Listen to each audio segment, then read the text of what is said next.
हे आला हो दिवाळीचा बोनस बघायचा, लागलंय माग माझ्या दिवाळीचं काम. यात आली भाऊ बीज बहीण म्हणे थांब, तोळाभर सोनं दे रे फुटला मला घाम.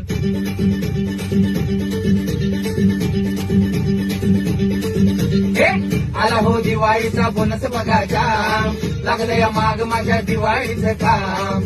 त्यात आली भाऊ बीज बहीण म्हणे थांब, तोळाभर सोनं दे रे फुटला मला घाम. आता काही मिळणार नाही, तेवढी माझी काय हालत नाही. तोळ्यानं घे किलोनं घे, नवऱ्याकडे लय तुझा पैसा बाई. संपलंय संपलंय ग पैक सारं, संपलंय संपलंय ग, संपलंय संपलंय ग पैक सारं, संपलंय संपलंय ग.